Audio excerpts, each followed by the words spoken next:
Every day, thousands of articles are published about the mysteries of the ocean, from shipwrecks to whirlpools to terrifying creatures that are just discovered.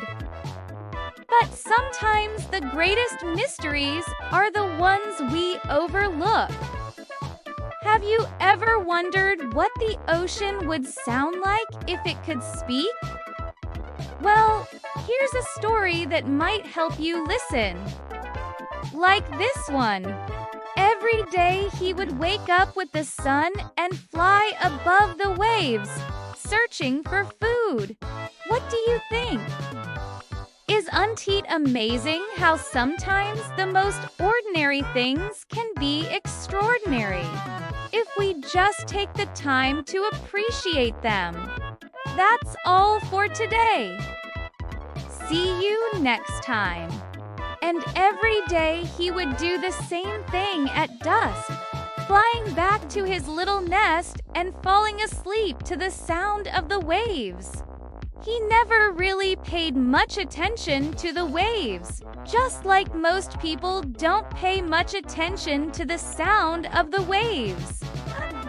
But one day the seagull noticed something strange.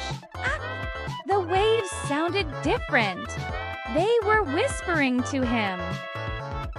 Once upon a time, there was a small seagull that lived by the ocean. At first, the whispers were faint, and the seagull almost ignored them. They sounded like the memories of 1,000 ships that had sailed across his ocean, like the echoes of sailors singing as they rowed their boats. But then the whispers grew louder, and the seagull couldn't help but listen.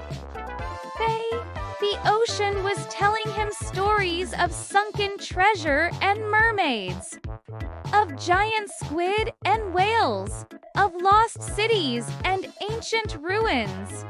And as the seagull listened, he realized that the ocean wasn't just a body of water.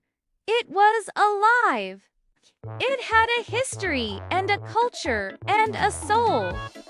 And in that moment, the seagull felt a deep connection to all living things. From that day on, the seagull became the ocean's storyteller, sharing its tales with the other seagulls and the creatures of the sea. The other seagulls thought he was crazy, but the creatures of the sea loved hearing the stories.